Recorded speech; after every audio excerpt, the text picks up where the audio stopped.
peuple de Dieu. Soyez les bienvenus dans cette assemblée. Le Seigneur est présent parmi nous. Le Seigneur nous unit. Que son amour nous habite. Que sa présence nous éclaire. Que sa parole nous fortifie. Au nom du Père, du Fils et du Saint-Esprit. Amen. Welcome.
Adorons l'Éternel avec le somme du jour. Éternel, tu me sondes et tu me connais. Tu sais quand je m'assieds et quand je me lève. Tu pénètres de loin ma présence. Tu sais quand je marche et quand je me couche. Et tu pénètres toutes mes voies, car la parole n'est pas sur ma langue, que déjà, ô Éternel, tu la connais entièrement. Tu m'entoures par derrière et par devant. Et tu mets ta main sur moi. Une science aussi merveilleuse est au-dessus de ma portée. Elle est trop élevée pour que je puisse la saisir. Où irai-je loin de ton esprit? Et où fuirai-je loin de ta face? Si je monte aux cieux, tu y es. Si je me couche au séjour des morts, t'y voilà. Si je prends les ailes de l'aurore et que j'aille habiter à l'extrémité de la mer, là aussi ta main me conduira et ta droite me saisira.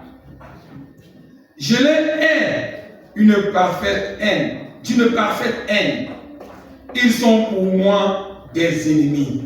Sonde-moi et connais mon cœur. Éprouve-moi et connais ma pensée. Regarde si je suis sur une mauvaise voie et conduis-moi sur la voie de l'éternité.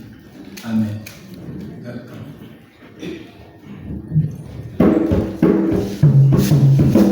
Bien-aimés dans le Seigneur, bonjour. Nous allons chanter sur les ailes de la foi, le numéro 534.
avec notre Dieu. Humilions-nous devant notre Seigneur et réconcilions-nous avec lui. Nous sommes en prière. Père très saint, tu as accepté de te manifester au monde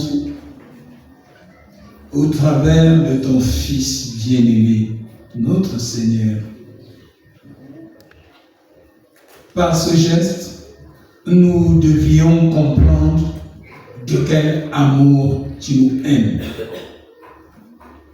et te rendre grâce de tout notre cœur. Mais malgré ta présence parmi nous, nous pensons, parlons, agissons comme si tu n'existais pas. Seigneur, pardonne notre aveuglement. Ouvre nos yeux et notre esprit à te connaître.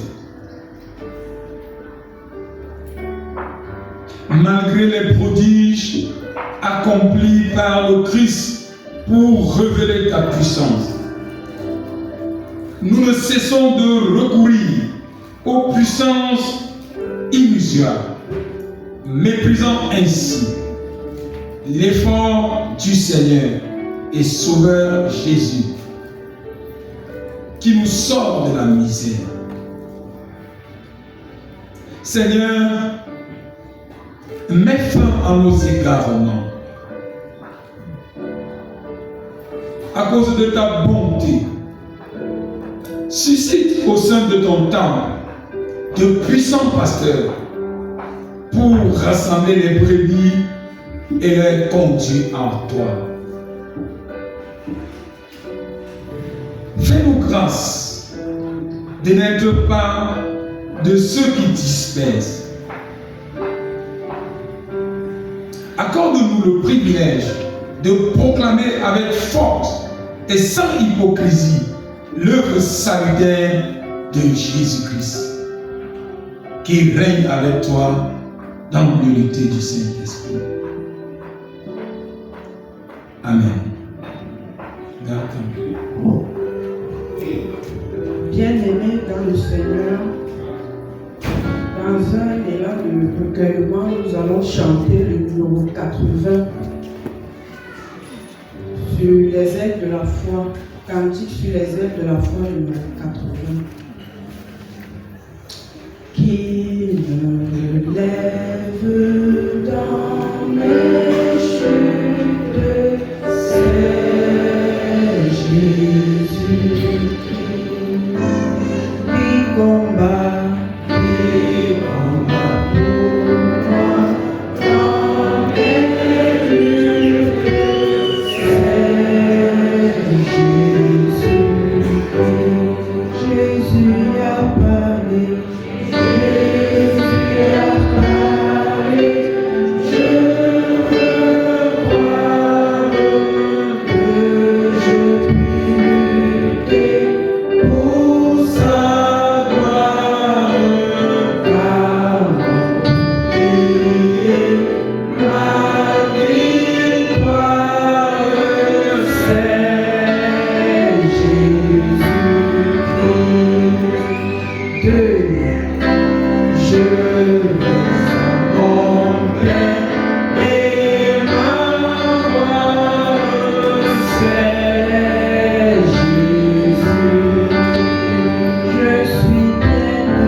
Amen.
Écoutons, bien-aimés, les paroles de grâce. Celui qui écoute ma parole, dit Jésus, et croit en celui qui m'a envoyé, a la vie éternelle. Il ne vient pas en jugement, mais il est passé de la mort à la vie. Le Seigneur, par la puissance de son amour, nous a délivrés du péché. Que la paix sans mesure pénètre nos cœurs et que la joie rayonne chaque jour dans notre vie. Amen. Bien-aimés, debout, levons-nous pour la reconnaissance à l'Éternel.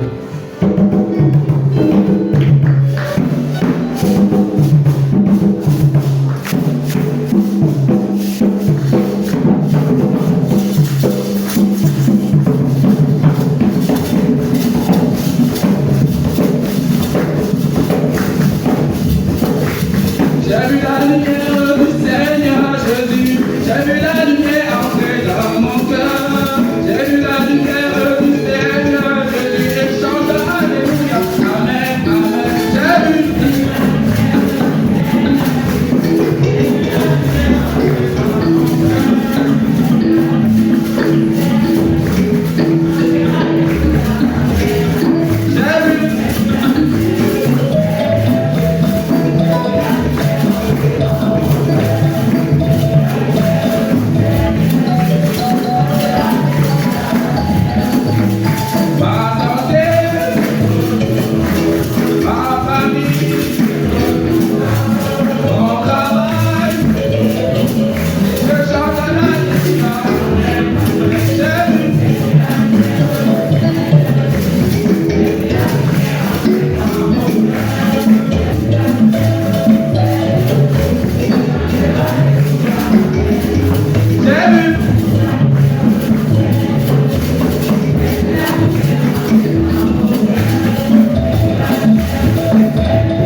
Voici comment Dieu veut être servi.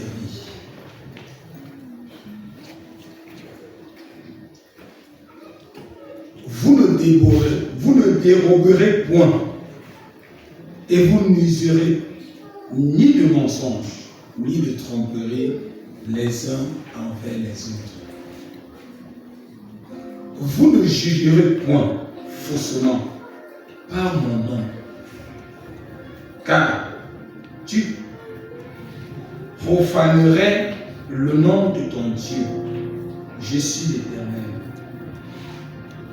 Tu n'opprimeras point ton prochain et tu ne raviras rien par violence. Tu ne retiendras point jusqu'au lendemain le salaire du mercenaire. Tu ne maudiras point un sou et tu ne mettras devant un aveugle rien qui puisse le faire tomber. Car tu auras la crainte de ton Dieu. Je suis l'Éternel. Tu ne commettras point d'iniquité dans tes jugements. Tu n'auras point d'égard à la personne du pauvre. Et tu ne favoriseras point la personne du grand. Mais tu jugeras ton prochain selon la justice. Tu ne répandras point la calomnie parmi ton peuple. Tu ne t'élèveras point contre le sang de ton prochain. Je suis l'Éternel. Tu n'haïras point ton frère dans ton cœur. Tu auras soin de prendre ton prochain. Tu ne te chargeras point du péché à cause de lui. Tu ne te vengeras point. Tu ne garderas point de rancune contre les enfants de ton peuple. Tu aimeras ton prochain comme toi-même. Je suis l'Éternel. Ne vous tournez point vers ceux qui évoquent les esprits, ni vers les devins. Ne les recherchez point, de peur de vous souiller avec eux. Je suis l'Éternel, votre Dieu. Tu te lèveras devant les cheveux blancs et tu honoreras la personne du vieillard. Tu craindras ton Dieu. Je suis l'Éternel. Si un étranger vient à séjourner avec vous dans votre pays, vous n'opprimerez point, vous ne l'opprimerez point. Vous traiterez l'étranger en séjour parmi vous comme un indigène du milieu de vous. Vous l'aiderez comme vous-même, car vous avez été étranger dans le pays d'Égypte. Je suis l'Éternel, votre Dieu. Vous ne commettrez point d'iniquité, ni dans les jugements, ni dans les mesures de dimension, ni dans les poids, ni dans les mesures de capacité. Vous aurez des balances justes, des poids justes, des effets justes et des heures justes. Je suis l'Éternel, votre Dieu, qui vous a fait sortir du pays d'Égypte. Amen. Gros chante pendant qu'on reçoit les retardataires et ensuite nous écouterons les annonces et les communiqués de notre comité. Gros blanche.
continuons à exhorter les bien-aimés à être ici au temple tous les soirs de 18h. Ce programme dure 1 heure, 18h, 19h. C'est un moment assez très édifiant. Ceux qui ont déjà eu l'opportunité d'assister presque une seule séance, pour vous en dire, ils en sont de là vraiment édifiés. Parce qu'on passe vraiment des moments intenses dans la présence de Dieu. Donc, bien aimés, trouvons du temps et rendons-nous disponibles pour que demain, ainsi que tous les autres jours de la semaine, nous puissions être là de 18h à 19h pour ce programme de jeûne et de prière. Aujourd'hui à Fanoya, nous avons l'ancien Pérez qui va tout gérer, la prédication et la liturgie. La procession est dimanche prochain, Galcam. La procession dimanche prochain sera faite par Galcam. Et dimanche prochain, 25 janvier, nous aurons un moment assez important pour la vie de notre communauté, l'Assemblée générale. L'Assemblée paroissiale, pour moi bien aimé, parce que l'Assemblée générale, c'était l'ancienne appellation.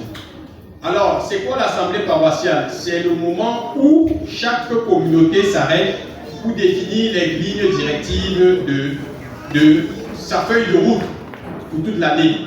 Bien aimés, nous sommes exhortés à être là dimanche prochain. Parce qu'ensemble, nous allons définir comment nous voulons que notre communauté, la paroisse de Bambola, puisse fonctionner durant l'année 2026. Il ne soit pas bien que nous puissions être absents et qu'après vous puissiez nous rencontrer, nous les anciens, et dire pourquoi on ne fait pas telle chose en Bambola, pourquoi il n'y a pas telle séance de prière ou d'études bibliques, on n'a pas ci, on n'a pas ça. C'est l'occasion, au moment de l'Assemblée générale, de venir poser tous les différents problèmes qu'on aurait rencontrés et comment on souhaiterait que la communauté puisse fonctionner et qu'ensemble, nous puissions arrêter des résolutions et permettre que ces résolutions-là puissent être suivies tout au long de l'année 2026. Donc, bien aimés, ne pensez pas que votre personne, ne pensez pas que votre idée soit assez facultative. Non, chacun d'entre nous est assez important pour la bonne marche de notre communauté. Donc, faisons l'effort d'être là dimanche prochain et préparons cette assemblée, non seulement dans la prière, mais aussi également sur le plan intellectuel. Donc, qu'on réfléchisse à ce qu'on voudrait poser comme question, qu'on réfléchisse à ce qu'on penserait implémenter dans notre communauté et qu'ensemble nous puissions arrêter cela dimanche prochain. Et comme c'est un moment assez particulier pour la vie de notre communauté, le conseil d'anciens, une fois de plus, doit se tenir demain pour davantage préparer ce grand moment. Et mercredi 21 janvier à 19h, donc après la prière, il y aura conseil paroissial. Alors le conseil paroissial réunit tous les anciens, les diacres, les conseillers de la communauté ainsi que les membres du conseil de justice et de résolution des différents, les responsables de chaque groupe. Au travers de ce conseil paroissial, nous commençons déjà à préparer tous ensemble comment l'assemblée va se dérouler. Donc il est important que chaque mise à part puisse également se rendre disponible mercredi afin que nous puissions déjà faire une pré-assemblée paroissiale mercredi le 21 janvier à 19h. Ce matin, comme vous le constatez, notre pasteur, la pasteur Albertine Diou, est absente, ainsi que le secrétaire paroissial, l'ancien Monotio Jean, simplement parce qu'il y a synode régional. Et le synode régional, le culte de clôture de ce synode régional, c'est aujourd'hui à la paroisse de Messamogo. Donc ils sont rendus pour représenter notre communauté. C'est vrai que beaucoup me diront c'est quoi le synode régional. En fait, c'est un moment où les communautés, les paroisses d'une région se rassemblent pour ensemble définir comment est-ce que les différentes communautés de cette région-là doivent fonctionner tout au long de l'année. Et après cette rencontre, il y a un culte de clôture. Et le culte de clôture, c'est aujourd'hui à la paroisse de Messamogo. Retenons que nous appartenons à la région de Centre et Sud 2. Voilà. Merci. Aujourd'hui se tiendra l'amicale des anciens conseillers diacres de notre communauté à 15h chez le conseiller Diadja. En semaine bien aimée, la paroisse, à son habitude, s'est dotée une fois de plus du matériel de sonorisation de qualité. Alors, je vais juste vous donner un peu le nom de tout ce que nous avons acheté, parce que c'est quand le pasteur sera là que ce sera présenté à la communauté et puis ce sera dédicacé. Donc, je m'en vais juste vous donner. Nous nous sommes dotés d'une batterie complète de marque Pile, de 3 micros à fil Schneider. C'est ça, Gaëtan? Oui, Schneider. Bon, 3 câbles XLR, 2 de 15 mètres et 1 de 20 mètres. 3 stands micros de 3 tailles différentes. Donc voilà ce que nous sommes dotés, bien aimés, pour que la communication soit assez davantage fluide tout au long de cette année. Bien aimés, nous ne saurons terminer nos informations sans nous faire part de cette page triste, comme chacun d'entre nous l'a vu dans le groupe WhatsApp, l'annonce qui a été envoyée par le secrétaire François de Jean. En fait, c'est, comme nous le savons déjà, c'est notre petit frère, notre ami, notre fils, Kadufo Mako, dont le corps a été retrouvé dans un fleuve bien aimé. Cet enfant que nous avons cherché, nous avons imploré à notre Dieu, nous avons crié à lui depuis le jeudi 4 décembre, où il était porté disparu en Belgique, en Namur, où il était allé poursuivre ses études. Quand il est arrivé en octobre pour faire ses études, pour poursuivre ses études, pour chercher sa vie. Et malheureusement, à peine quelques mois, c'est assez difficile, c'est assez touchant pour la communauté, parce qu'à ce moment, on s'est posé plusieurs questions. Bien aimé, si vous avez déjà essayé de voyager, surtout pour les étudiants, vous allez constater qu'il y a beaucoup de tracasseries, beaucoup de difficultés.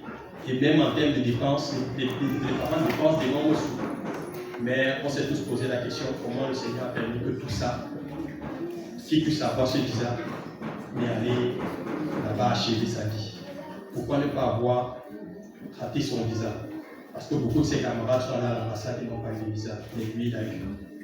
Lui, il a eu pour achever sa vie, et sans sa mère, son père, ses frères et sœurs, qui aujourd'hui sont inconsolables. Et plus encore pour nous qui l'avons côtoyé, parce que c'est un petit avec qui, quand il était là, j'ai beaucoup discuté. C'est assez difficile. C'est difficile. Et on se pose beaucoup de questions. Ce jour-là, je me suis demandé à Dieu pourquoi. Est-ce qu'on n'a pas assez prié pour que tu puisses faire un miracle? Est-ce qu'on n'a pas assez confiance, mis notre confiance en toi?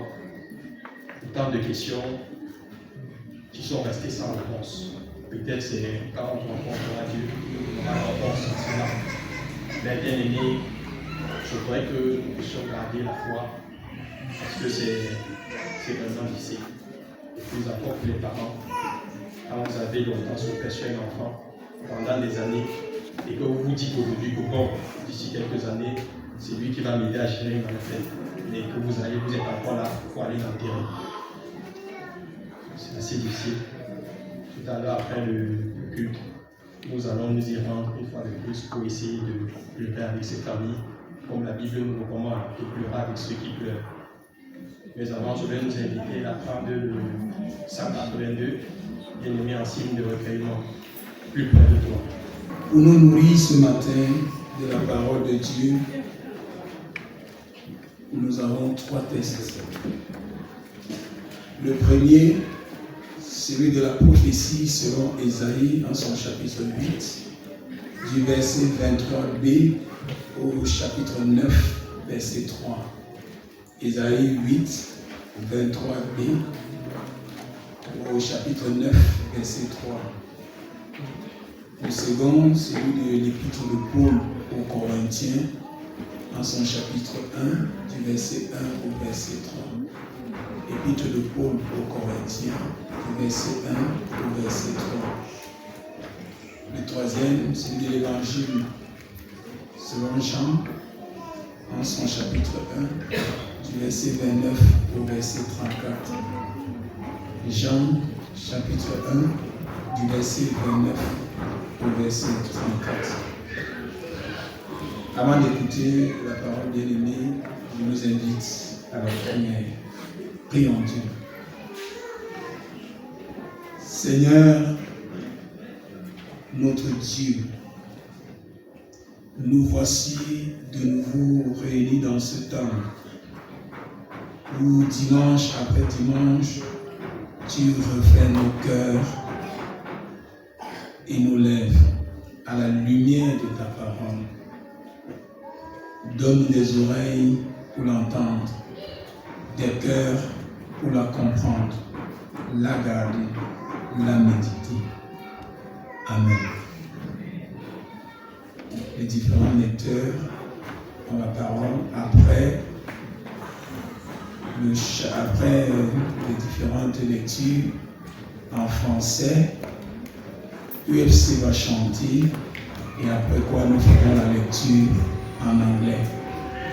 Avant la prédication, UCDG va chanter. Merci.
Sur la terre où il y a maintenant des angoisses. Si les temps passés ont couvert l'opprobre, le pays des Zébulon et le pays de Nephtali, les temps à venir couvriront de gloire la contrée voisine de la mer au-delà du Jourdain, le territoire des gentils. Et Ésaïe 9, verset 3, 1 à 3. Là, il est écrit: le peuple qui marchait dans les ténèbres voit une grande lumière. Sur ceux qui habitaient le pays de l'ombre de la mort, une lumière resplendit. Tu rends le peuple nombreux, tu lui accordes de grandes joies. Il se réjouit devant lui comme on se réjouit à la moisson, comme on pousse des cris d'allégresse au partage du butin. Car le joug qui pesait sur lui, le bâton qui frappait son dos, la verge de celui qui l'opprimait, tu les brises comme à la journée de Madian. Maintenant, on a 1 Corinthiens 1, versets de 10 à 17.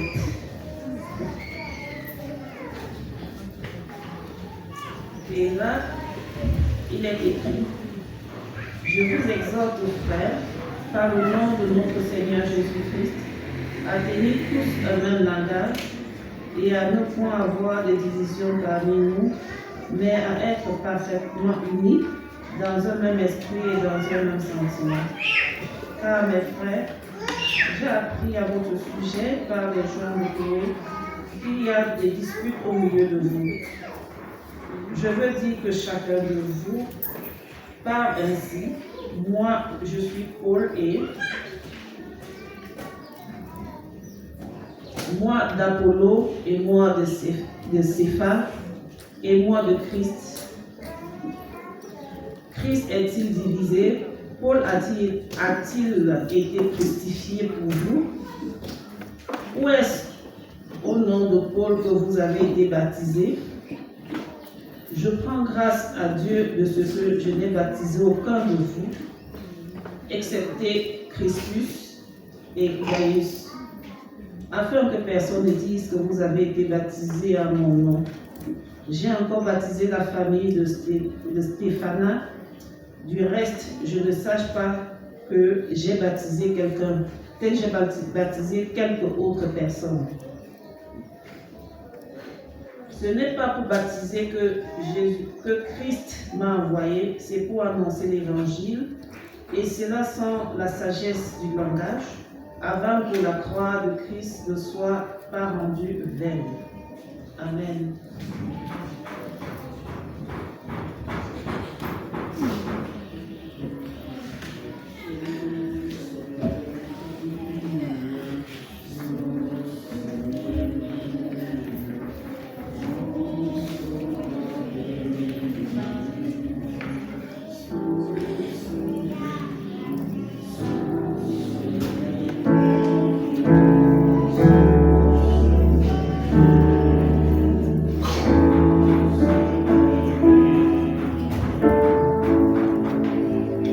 Bien-aimés dans le Seigneur, bonjour.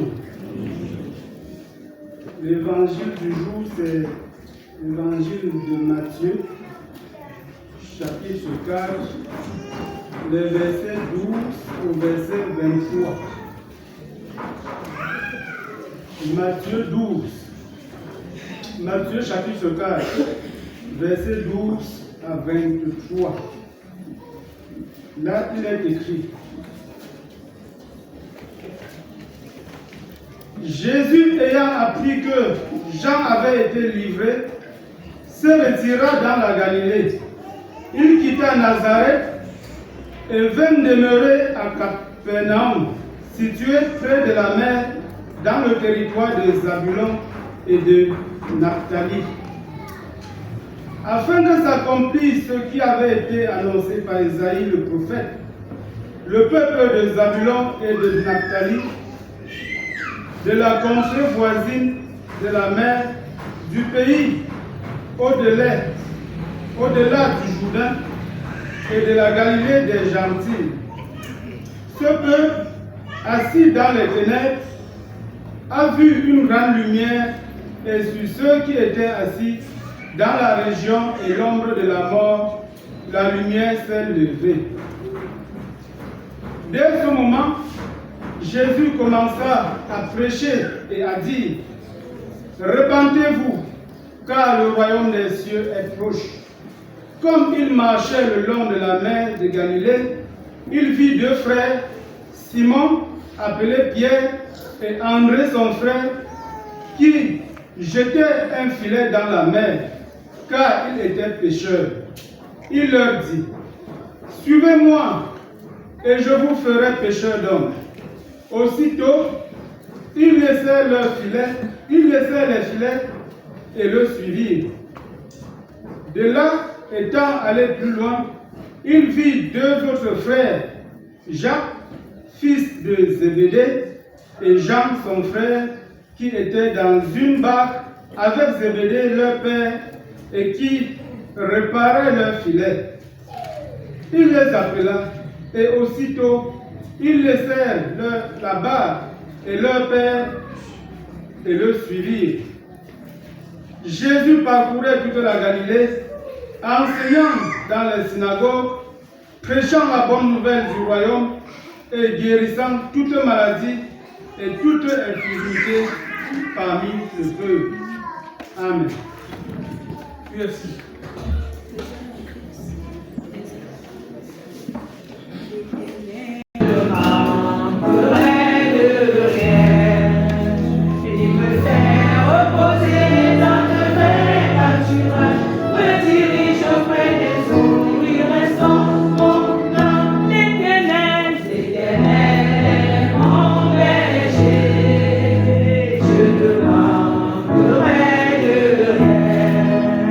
Je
23, entitled Jesus Began His Work in Galilee.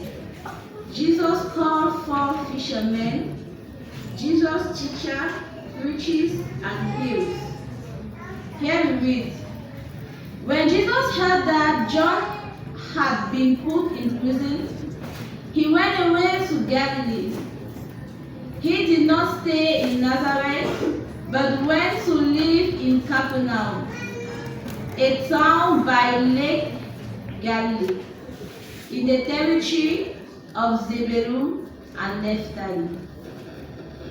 This was done to make what the prophet Isaiah had said come true. Land of Zebulun and land of Naphtali, on the road to the sea, on the other side of the Jordan, Galilee, land of the Gentiles. The people who live in the darkness will see the great light. On those who live in the dark land of death, the light will shine. From that time, Jesus began to preach his message. Turn away from your sins, because the kingdom of heaven is near.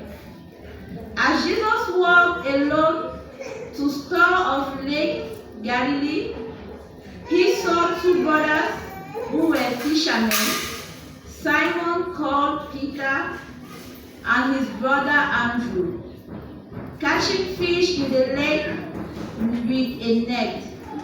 Jesus said to them, "Come with me, and I will teach you to catch people." At once they left their net and went with him. He went on and saw two other brothers, James and John, the son of Zebedee. They were in their boat with their father Zebedee, getting their net ready. Jesus called them, and at once they left the boat and their father and went with him. Jesus went all over Galilee, teaching in the synagogue, preaching the good news about the kingdom, and healing people who had all kinds of disease and sickness. This is the word of the Lord. Amen.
allons dire merci à Dieu qui nous permet d'être comptés parmi les gens qui respirent ce matin.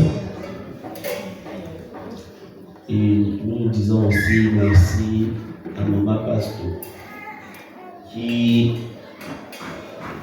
a bien voulu nous prêter sa place ce matin. Oui, nous disons merci à Dieu parce que c'est parfois des moments pareils que nous nous rendons compte qu'on est impuissant. On se tape la poitrine quand on respire, pensant qu'on maîtrise tout. Pourtant, personne ne décide de se lever le matin. Nous disons merci à Dieu d'être compté parmi ceux qui respirent ce matin. Alors,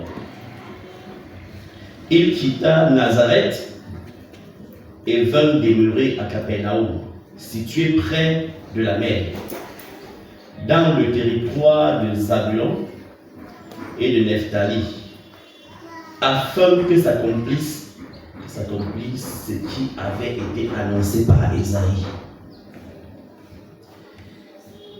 Afin que s'accomplisse ce qui avait été annoncé par le prophète Ésaïe. Bien aimé, le texte de Matthieu que nous avons lu tout à l'heure, qui est sur ta notre méditation, présente le début du ministère de notre Seigneur Jésus-Christ.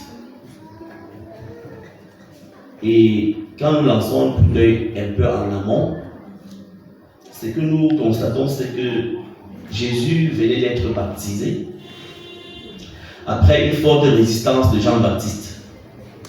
Jean-Baptiste, en passant, est le cousin de Jésus. Et il est la personne qui baptise du baptême de la repentance. Donc nous allons voir un peu ce que c'est que la repentance.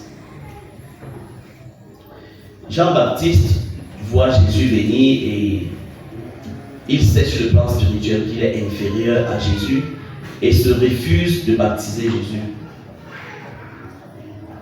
Bien aimé, là-bas le texte dit aussi que Jésus a dit à Jean-Baptiste, laisse faire afin que s'accomplissent les Écritures. Nous sommes remontés là-bas parce que nous sommes interpellés par ce que les Écritures ont dit et qui doit être fait. Donc, Jésus commence, après son baptême, il va aller au désert 40 jours pour être tenté, afin de remporter un combat qui avait été perdu dans le jardin d'Éden par Adam. Puisque Adam avait perdu face au serpent ancien en désobéissant à Dieu, et le malheur est venu. Alors Jésus, après son baptême, va au désert et le diable s'amène. Sauf que cette fois-ci, Jésus est venu rétablir toutes choses comme avant le péché d'Adam. C'est pour cela que la tentation de Satan dans le désert va être un échec cuisant. Jésus va faire comprendre que les choses ne seront plus jamais comme avant. Et bien nous savons que Jésus-Christ est le second Adam. Par le premier Adam, nous sommes dans le malheur et la mort. Et par le second Adam, nous sommes dans la bénédiction de la vie, Jésus-Christ. Alors quand Jésus descend, après cette tentation, on lui fait savoir que Jean-Baptiste a été arrêté. D'où notre texte. Et Jésus se met directement à prêcher. Qu'est-ce qu'il dit? Repentez-vous. On dirait Jean-Baptiste qui est revenu. Alors, nous allons vraiment nous interroger sur la question de la repentance. Pourquoi Jean-Baptiste a insisté sur la repentance et Jésus commence son ministère en interpellant les gens, ses contemporains, à la repentance. Alors, bien aimé, la repentance, pour être simple, est une situation dans laquelle une personne se rend compte qu'il est fautif et décide de ne plus être la même personne. Cela veut dire quoi? Un bandit qui a été mis en prison, par exemple, peut une fois en prison, avec la souffrance, prendre un engagement ferme de ne plus jamais voler. Il s'est repenti. Quelqu'un qui a l'habitude de mal parler, de faire ce qui n'est pas bien, et qui décide un jour de ne plus le faire. La repentance, un changement radical de position. Et donc, dans notre vie au quotidien, nous sommes dans la repentance pour les enfants de Dieu, parce que régulièrement, humblement, on se rend compte qu'on a été fautif à gauche, à droite, on le regrette, et on prend un ferme engagement de ne plus recommencer. Là, on dit, nous vivons dans la repentance. Il y a aussi une repentance qui est capitale, qui est la repentance à salut. La repentance à salut, bien aimé, est un peu comme ce que nous venons de dire, mais elle n'est pas une repentance quotidienne. La repentance à salut est un don que Dieu donne à ceux qu'il va sauver. C'est pour cela que c'est une prédication qui amène les croyants à la repentance à salut. Et comment est-ce qu'elle se passe? Elle se passe pendant la prédication de l'évangile, où un prédicateur, un envoyé de Dieu, à la différence de la repentance quotidienne, où nous pouvons prendre la ferme décision personnelle face à nos comportements à changer, la repentance à salut est une prédication où on s'assoit, on écoute et on se rend compte de comment est-ce que Dieu nous voit. Vous savez bien aimé, nous avons une haute estime de nous-mêmes. Nous pensons que nous sommes parfois très bons. Vous allez entendre quelqu'un dire, non, moi j'ai un bon cœur, je ne fais pas du mal aux gens. Il est question de se demander, est-ce que c'est la même chose que Dieu voit, puisqu'il s'agit de la repentance pour le salut divin. Alors, Dieu a institué le fait que cette repentance sera prêchée. La repentance et le pardon du péché sont prêchés, et l'auditeur qui écoute cette prédication de la repentance comprend comment Dieu le voit. Et c'est la parole de Dieu qui vous convainc et vous amène à un changement. C'est différent de quand vous décidez de changer. Quand la parole de Dieu vous amène à comprendre exactement qui vous êtes aux yeux de Dieu, vous vous rendez compte que vous pensiez que vous étiez peut-être une bonne personne, mais la parole de Dieu qui est un miroir vient vous faire voir votre laideur selon les yeux de Dieu. Dieu nous fait voir notre état du pécheur face à son état de sainteté. Et le sentiment qui arrive à l'instant pour celui qui a la grâce de recevoir son salut, à l'instant, il se rend compte que en fait, je croyais que j'étais un enfant de Dieu, j'étais un chrétien, j'étais trop zélé. Pourtant, Dieu n'était même pas au courant de moi. Ça veut dire que si je mourrais sans atteindre cette repentance, il peut arriver que Dieu me dise un jour qu'il ne m'a jamais connu, malgré tout ce que j'aurais fait dans sa maison. Et nous disons que la repentance est un don que Dieu accorde pour le salut des âmes. Et Dieu s'arrange à se rassurer qu'il fait sa chose seul. C'est pour cela que ça doit être une grâce, une faveur imméritée. Alors Dieu dans sa souveraineté ne veut partager sa gloire avec personne. C'est pour cela que le texte d'aujourd'hui nous fait voir comment Dieu procède pour élire ses disciples. Jésus commence à prêcher la repentance et il rencontre deux frères avec leur père en train de pêcher leur poisson. La version 8 secondes que nous avons lue aujourd'hui, je crois, Docteur Vidal, c'est impératif. Toi, suivez suivez-moi. Il n'y a pas de est-ce que vous voulez me suivre? Jésus ne demande pas, s'il te plaît, est-ce que tu veux me suivre? Jésus demande à Pierre et à son frère, suivez-moi. C'est impératif, c'est un ordre. Arrivé devant, il voit Jean et Jacques et il fait la même chose. Et on se pose la question de savoir pourquoi est-ce que c'est comme si c'était, on va dire quoi, une dictature. Est-ce que je n'ai pas ma volonté à décider de suivre Jésus? Et ça nous a poussé un peu à aller voir quelques petits exemples de l'élection dans la Bible. Bien aimé, nous avons pensé au cas d'Abraham. Abraham était riche et avec sa famille et louait les dieux des crânes quelque part. Et puis Dieu s'est révélé à lui et a dit, lève-toi et sors de là, va dans le territoire que je te montrerai. Toujours impératif. Alors, il y a un autre cas, le cas de Jonas. Dieu veut prêcher à Ninive pour sauver les âmes. Et quand il interpelle Jonas, Jonas se dit que c'est une négociation. Et Jonas s'oppose, parce qu'à Ninive, on tue les enfants de Dieu. Il a pris le chemin du nord et il se retrouve où? À Ninive. Est-ce que Dieu est un dictateur? Il y a le cas de Jérémie. Jérémie, quand Dieu l'appelle, il dit, mais moi, je suis un enfant. On fait ça comment? Et Dieu lui fait comprendre, monsieur, avant que tu ne sois formé dans le ventre de ta mère, je te connaissais.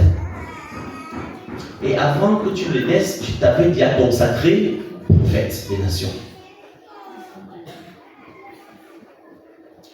Nous pouvons nous rappeler sur un dernier cas, le cas de Saul de Tarse.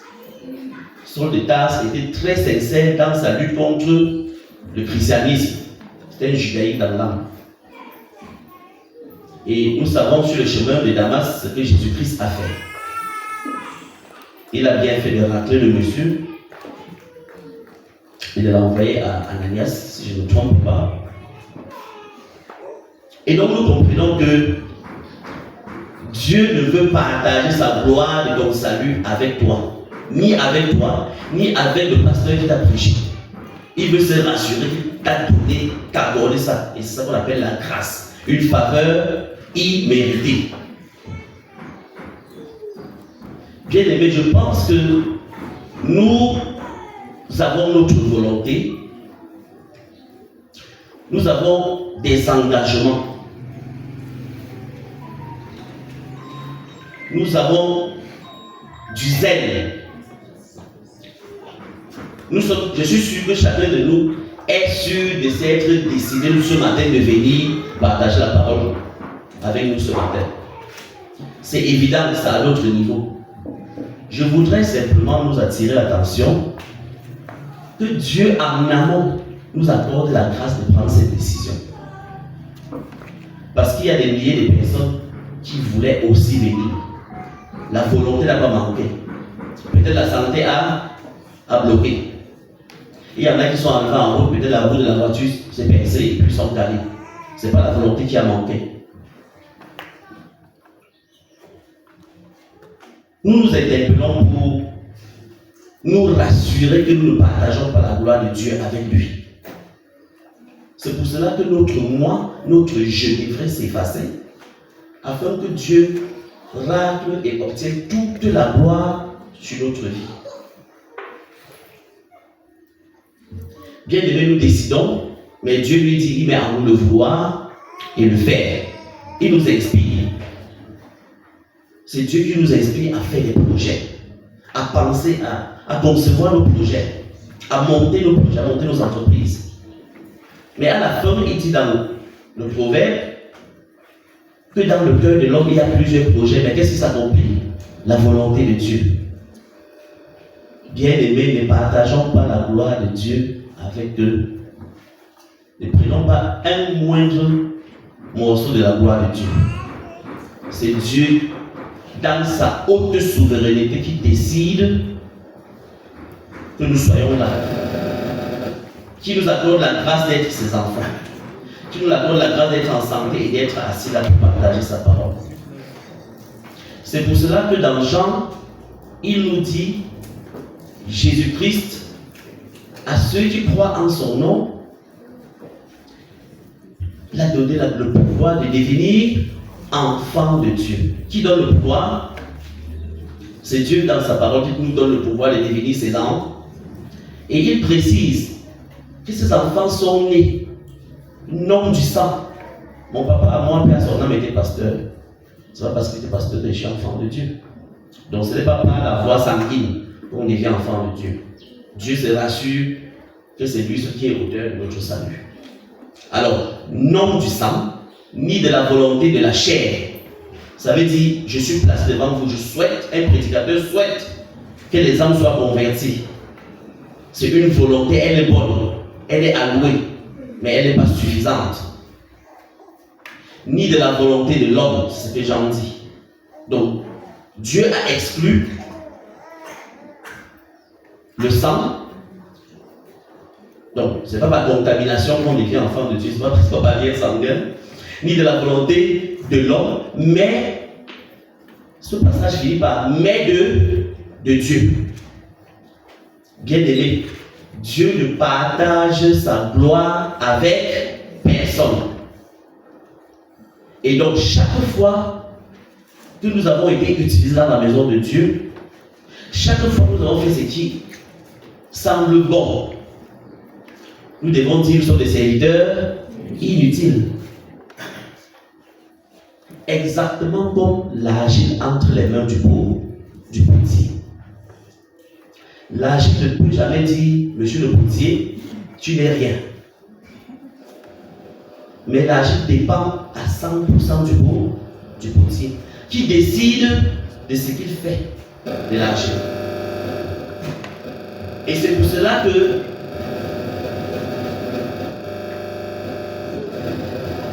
que ce matin, nous pouvons nous sentir tristes. Nous nous sentons très tristes parce que notre fils est parti. Et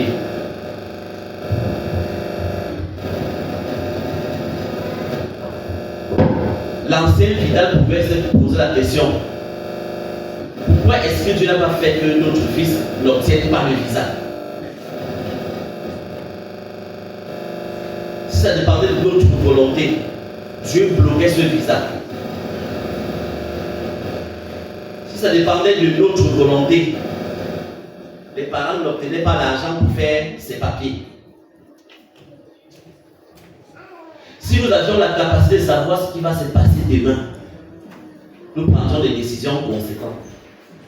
Mais parce que Dieu nous cache ces choses afin de rester le souverain, afin de ne partager sa gloire avec personne, s'il a décidé que notre fils, là Dieu faut, devait naître tel jour, de tel ventre, devait recevoir l'éducation scolaire et familiale jusqu'à tel âge, devait obtenir son visa après avoir raté Canada et autres, parce que peut-être, je préfère le dire comme ça, il est écrit quelque part que sa mort viendra de là où elle est venue. Et Dieu s'arrange à ce que ce qu'il a prévu, ça s'accomplisse. Que ça nous plaise ou pas. Ce qui va être sera. C'est dans cette optique que Dieu reste le souverain. Nous sommes faibles et nous pouvons nous demander à la fleur de l'âge, avec tant de dépenses, et Seigneur, même pas pitié de la maman ou du papa, ou de ses amis ou de... Mais si les choses sont faites exactement comme notre souverain a prévu. C'est pour cela que notre texte ce matin disait, Jésus a commencé son ministère. Vous avez lu dans Ésaïe exactement les mêmes références où Jésus, on avait annoncé la lumière viendra. Ésaïe vient plus de 500 ans avant Jésus-Christ. Inspiré par Dieu, il dit exactement ce qui viendra. Et plus tard, quand Jésus vient et va commencer son ministère, il commence exactement là où Dieu avait inspiré Ésaïe de dire que la lumière viendra. Il n'y a pas de hasard avec notre Dieu. Nous souhaitons retenir, même dans la douleur ce matin, que nous servons un Dieu souverain qui ne se lève pas chaque matin avant de réfléchir sur ce qu'il va faire. Nous sommes limités, nous sommes finis. Dieu dans l'éternité, c'est pour ça que nous l'appelons éternel. Dieu dans l'éternité sait ce qu'il va se passer. C'est pour ça que nous disons qu'il est alpha et nous disons que Dieu est le début et là. Nous disons que Dieu connaît la fin d'une chose avant son commencement. Donc là où nous sommes assis là, je prends mon cas, si je vais mourir dans 150 ans, au plus loin possible, n'est-ce pas? Peut-être le bois qui va faire mon cercueil n'est pas encore sorti du sol. Mais tout est organisé. Il n'y a pas de hasard avec notre Dieu. Dieu ne tergiverse pas. Notre Dieu, il est extrêmement souverain et sait parfaitement ce qu'il fait. Ces paroles devraient nous permettre de nous consoler et de savoir que nous remettons tout entre les mains du souverain et de lui demander de nous apprendre à comprendre ce qu'il veut nous enseigner. C'est pour cela que Jésus nous demande de vivre par la foi. Vivre par la foi, c'est vivre en comptant exclusivement sur Dieu. Faisons le projet bien aimé. Faisons le projet. Mais sachant qu'il y a un paramètre que nous ne maîtrisons pas. Ce paramètre est entre les mains de Dieu, qui décide de toutes choses et de son accomplissement. Nous pouvons implorer la grâce de Dieu dans nos vies afin qu'il nous accorde cette grâce de le comprendre, de savoir compter nos jours et d'avoir de la pitié pour les âmes qui ne sont pas encore sauvées, parce que Jésus enverra finalement les pêcheurs de poissons à aller être les pêcheurs d'âmes. Nous sommes les bienheureux parce que Dieu nous a élus et nous accorde la grâce de bénéficier de son amour jour après jour. Amen. Nous allons chanter Je ne sais pourquoi dans sa grâce. C'est le Psaume 270. Je ne sais pourquoi dans sa grâce Jésus m'a tant aimé. Pourquoi par son sang il efface ma dette et mon péché. Mais je sais quand puis j'ai la vie. Il m'a sauvé dans son amour. Il n'avait pas sa main meurtrie. J'attends l'heure de son retour. Je ne sais comment la lumière éclaire tout mon cœur.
Il m'a sauvé dans son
il a été enseveli, il est descendu aux enfers. Le troisième jour, il est ressuscité de la mort. Il est monté au ciel, il siège à la droite de Dieu, le Père Tout-Puissant. Il reviendra de là pour juger les croisés. Je crois au Saint-Esprit, je crois à la Sainte Église universelle, à la communion des saints, la rémission des péchés, la résurrection de la chair et la vie éternelle. Amen.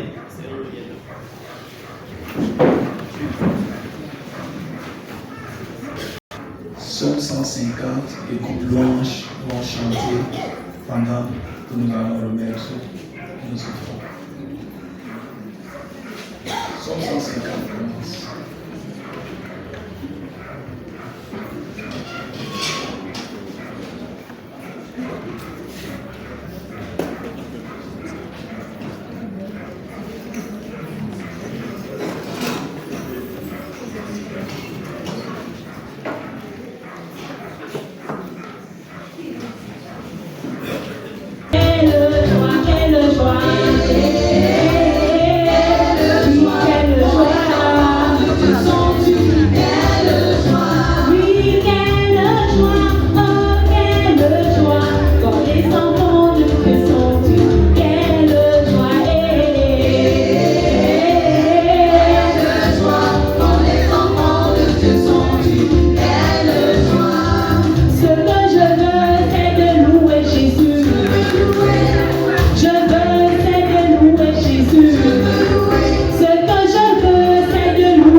Assemblée, vous répondrez, en toi seul, nous nous confions, Seigneur. Assemblée, en toi seul, nous nous confions, Seigneur. Seigneur, notre Dieu, tu veux que tous les hommes vivent dans la joie, mais certains les a arrachés un être cher. Console-les toi-même. D'autres gisent dans les lits des hôpitaux et dans les quartiers parce que la maladie les y cloue. Donne-nous de pouvoir prier pour eux et d'être des instruments de ton amour auprès d'eux. Assemblée. Seigneur notre Dieu, tu veux que nous pratiquions la justice, mais certains s'arrogent le droit de bafouer leurs semblables et de leur frustrer de leurs droits inaliénables. Délivre non seulement les opprimés du joug de leur esclavage, mais aussi des oppresseurs de leur orgueil, de leur égoïsme et du cynisme avec lequel ils maltraitent leurs semblables. Assemblée, en toi, Seigneur, nous nous confions. Tu veux, Seigneur, que nous vivons dans la paix, mais l'homme excelle dans la fabrication des machines de mort, enflammant tel ou tel point du monde. Nous te prions pour tous ceux qui en sont victimes. Et nous te supplions de redonner le respect de la vie aux artisans de la mort. Assemblés en toi seul, nous nous confions, Seigneur. Tu veux que nous vivons dans l'unité, mais ton Église reflète le visage de division et de lutte. Triomphe de nos dogmes, de nos divisions linguistiques et tribales qui déchirent de plus en plus nos communautés et nos mouvements d'église. À toi de nous rassembler sous la croix de ton Fils et sous sa direction. Nous te présentons notre communauté et tous ceux qui y exercent quelques ministères, suscitent d'autres vocations. Prépare notre vie dans l'attente de ta venue. Assemblée, continuons à prier, bien-aimés.